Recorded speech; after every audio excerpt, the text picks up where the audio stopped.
If you've got big dreams and bad genes, you are in the right place. These shirts and Bromley merch are available at barbellapparel.com. I had a guy the other day comment how lame it was that I was selling merch with my name on it. Like, who actually buys clothing with some other random internet dude's name on it?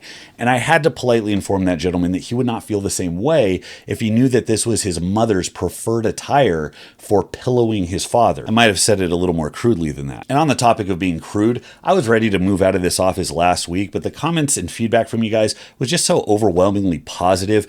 It just filled me with so much joy and gratitude that I have such a supportive following. I got comments like, Bromley, you are such a humble individual to be seen in the real life clutter of the day to day as you strive to take care of your newborn son and future president, as you aim to please your trophy model wife, and as you aim to produce the highest quality fitness content available in the space. Guys, I was just overtaken. So I thought, you know what? It's going so well here. I think this is going to be my permanent home office. So let's get into this new segment. This is It Legit? And I'm happy to have the inaugural episode be the deadlift version, the granddaddy of lifts that you can fuck up, of questionable technique and ego satisfying methods. So we're going to start with this character, 200 kilogram deadlift for 14 reps in 20 seconds. Habibi, that is a fucking performance. Is it racist that I said Habibi? Of course it's racist. He's Indian, not Arabic. I expect better from you guys. Straight ignorant. So let's see this in action.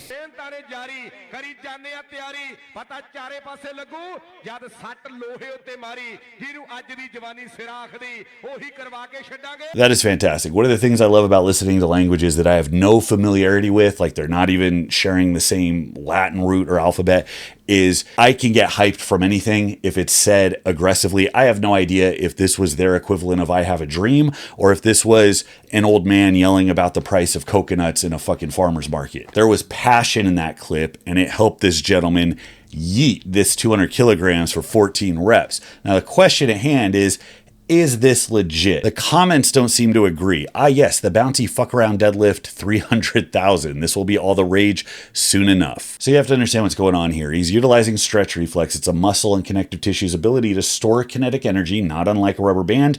The muscles on the way down freeze, and you're very, very strong isometrically, so you can actually reflect like a rubber band, a lot of force without having to physically contract at the bottom end. That's why you always drop down before you jump. That's why everybody's inclined to cheat their reps like this, because intuitively you know you can move more absolute weight. Now, notice that if you drop a loaded barbell, it's not going to fly to lockout.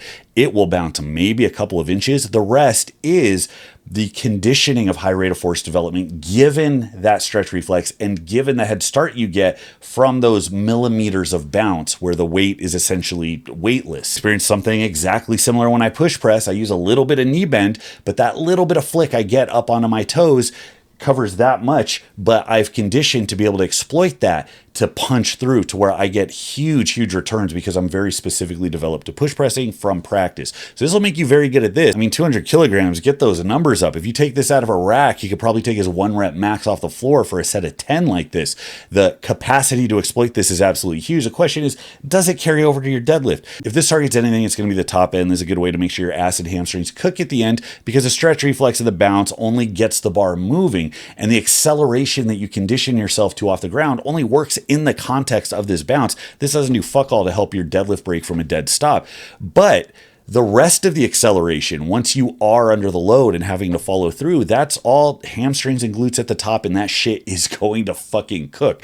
But you can get that exact same thing by doing a reasonable touch and go rep, which is why I like them. Some part in your deadlift, it makes sense to do them for higher reps. But if you're only limited by breaking the weight off the ground, you'll never target the top end, which is your strongest position. And that's exactly why you get guys that can yank weight to their knees and not fucking lock it out, which makes no sense from like a biomechanics standpoint. That just represents a hole in your training. So yeah, as a way to get your deadlift better, no, this tactic is absolute ass.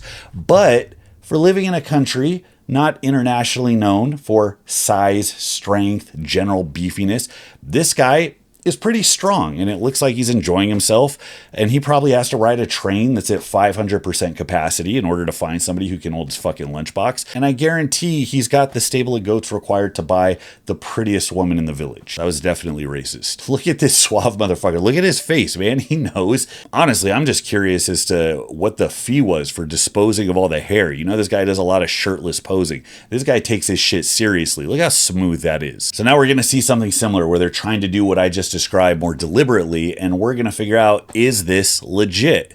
This is almost 900 pounds, 406 fucking kilograms. First of all, is this part of Will Poulter's transformation? Like, Jesus fucking Christ, every part of me wants to clown on this twig and say, this is why you're small. But then you realize 900 pounds, look at that extension. This guy isn't doing cheat deadlifts to barely scrape out a lockout. Look at that height. His heels are off the ground. His hair is swinging in the wind.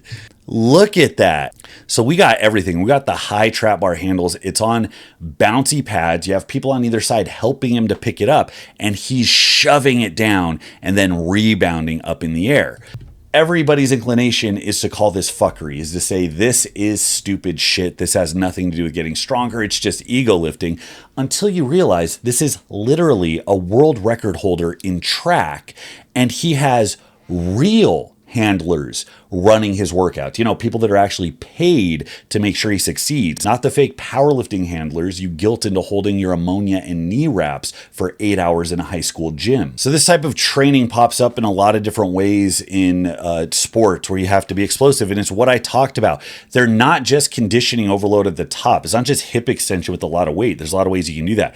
They are intentionally getting him to rebound the weight, to absorb and reflect that weight. If any of you guys have ever heard of Cal Dietz, he has this thing called triphasic training, which a lot of people were all about. I have no idea if it's proven over other methods, but the idea was that he had observed that the better shot putters not only were able to like bench a lot of weight, but specifically they could drop and accelerate with more weight. So Cal Dietz started to focus on the centric and then isometrics at the bottom to make sure you were strong enough to be able to reflect that weight. And then you focus on the concentric, and that's the triphasic system.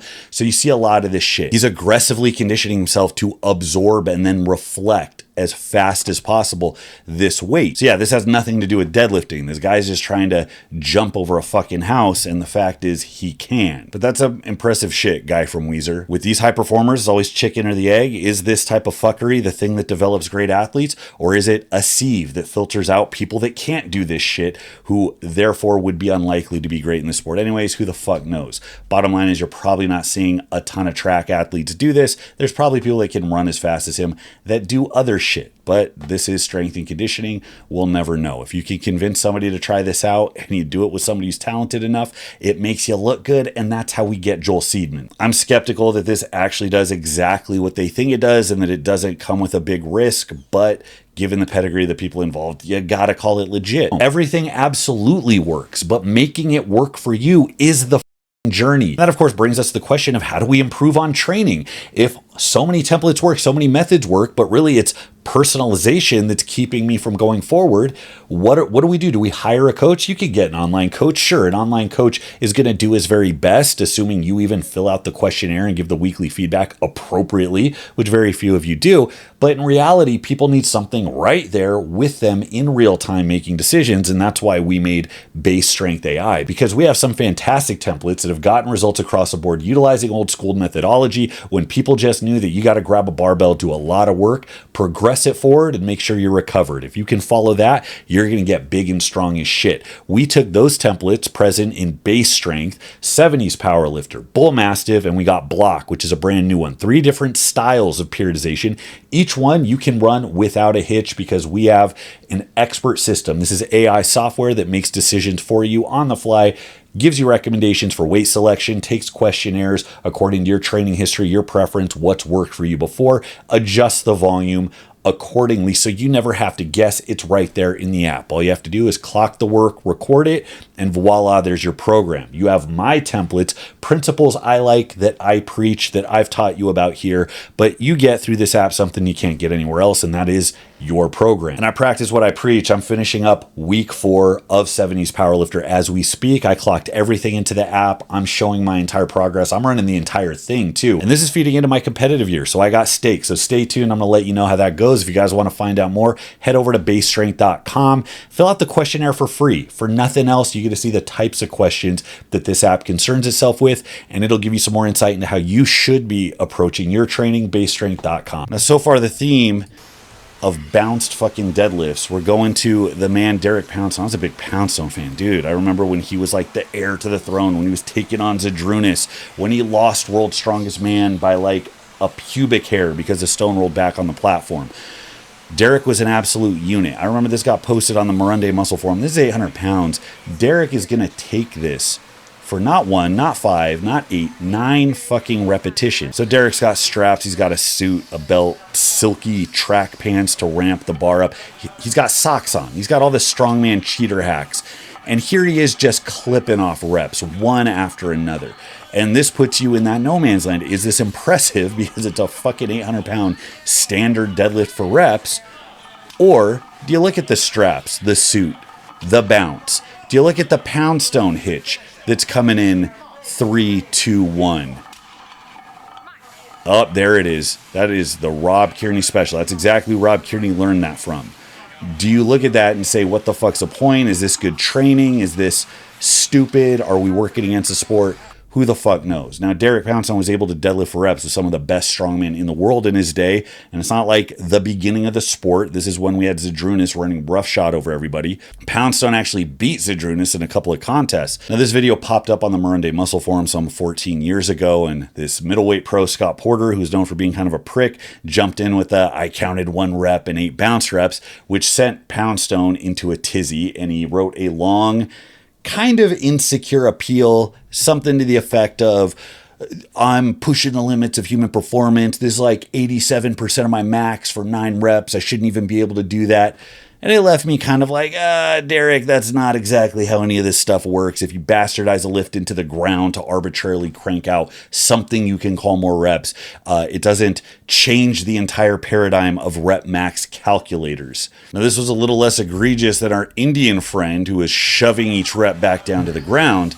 This is more of a deadlift variation. And I would actually say that this is very appropriate for overloading the top. I think he's actually getting a really good training effect here. There's a lot of guys, a lot of like bro lifters who would be inclined to do most of their reps like this, and they're still going to get a lot of strength through their back, through their midsection, through their hips. But if you lean into this, you're going to become a one-trick pony. That's how you get that disparity between your weight for reps and your 1 rep max, because you can't break anything off the ground, which is the big limiting factor. So for a topped out, complete, elite deadlifter, one of the best in the world, who's trying to get a specific stimulus that is actually in relationship to the sport that he competes in, which is defined by bastardized lifting bullshit, yes, this is legit. However, everybody who is not Derek Poundstone, if this is a staple in your training, you are jerking yourself off, and you would be much stronger if you did in fact not do this. Now we got Greg Doucette over here breaking the world record. You hear him talk about his world record deadlift. Oh my God. Look at that. Look at that stroke. So compact, so efficient. So we got another gray area one here, because this is Greg strapped in sumo. He's got his little 5'6" hobbit body. He's looking kind of thick though. Greg in his prime, I mean, he's looking a little beastly there. But look at that stroke, 50 reps in a minute. So on the one hand, you're like, okay, holding on to 400 pounds, cycling through these reps that aggressively, that fast, that takes strength. Like, not anybody can do that. However, this specific camera angle right here shows exactly what it is that you're looking at. That is the range. That is the action that got Guinness to come out and give a record that nobody was paying attention to. It's a record that nobody asked for. You can say that's very hard and most people can't do it, but you can also say that the mechanics, the stress on his body, not unlike putting your feet up high and wide on a leg press and slapping 19 plates on. Now, given the timeline here, I believe that this was in response to Mr. Kabuki Chris Duffin's deadlift, which the only person more egregious than Greg at this is Chris. I'm surprised he wasn't using PVC pipe to lift this. Chris is the king of exploiting every fucking thing you can. Wrap your knees, wrap your hips, let the bar hang in your fingertips, don't lock out the reps. Now, if we're comparing apples to fake, shitty, ego-pumping apples, I think Greg absolutely took Chris's lunch money here. I mean, he was faster. I don't know that his range of motion was that much shorter than this. As a feat, I think Greg absolutely took it. I mean, objectively, he got 10 more reps in the same period of time. So here we go. This is one of my favorites here. 1,000 pounds for 2 reps from Chris Duffin. Man, write his name on Mount Everest.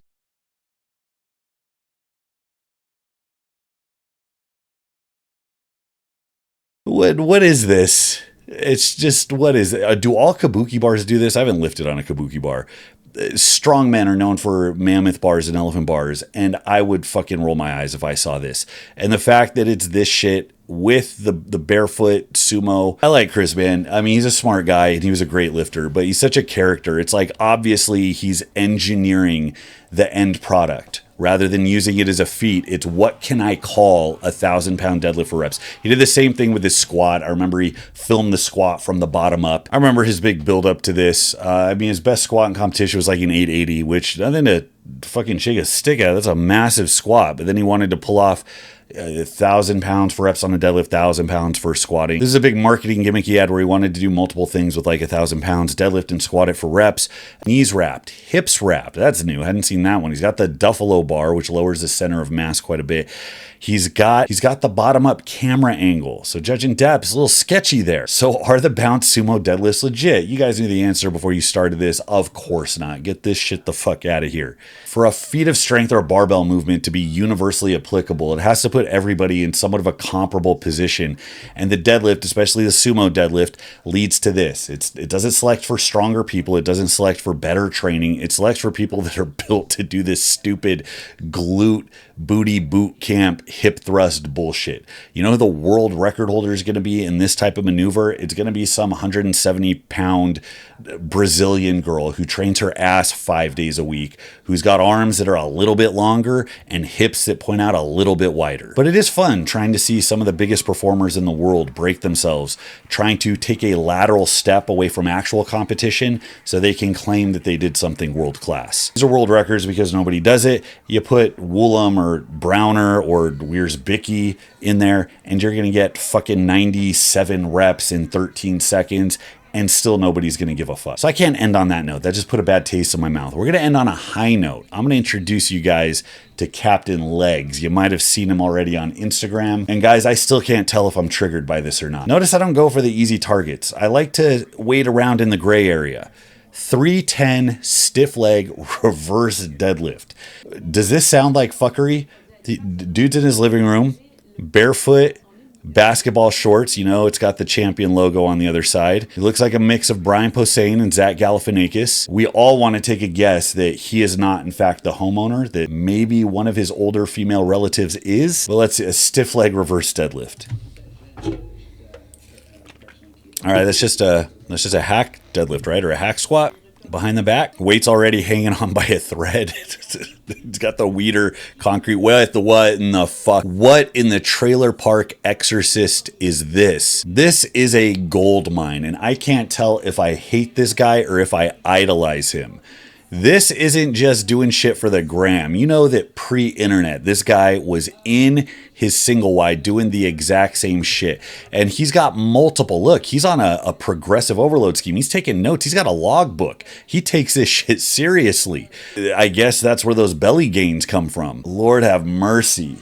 Is this legit? I don't even know anymore. Legit for what? What are we even grading? What's the point of fucking lifting? I've got the demon on my shoulder telling me that this guy is just isolated. He wasn't exposed to people who are actually high performers who understand how to approach lifting as a discipline. And as such, he locked his identity in to the aesthetic of old-timey lifting and made up bullshit exercises. And he probably puts it on a pedestal. Now, the result is that he's probably gotten stronger and gotten better at these lifts. He's obviously enjoying himself. And the angel on my shoulder wants me to be charitable to those points.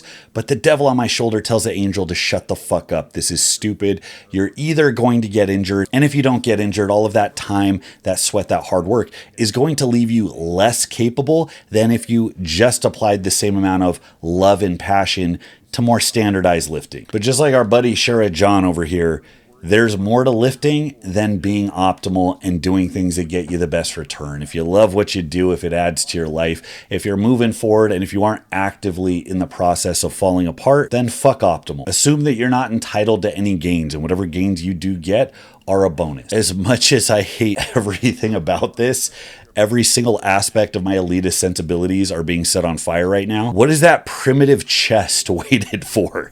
As much as I hate the equipment, the setup, the little attention to basic safety, and the complete mishmash of exercises that all seem carefully selected to do anything but what is established to work really well per unit of effort. He obviously loves this shit, and I don't think he's doing this for Instagram. So how do we quantify that love and the progress that you make just by virtue of enjoying what you do? I don't fucking know.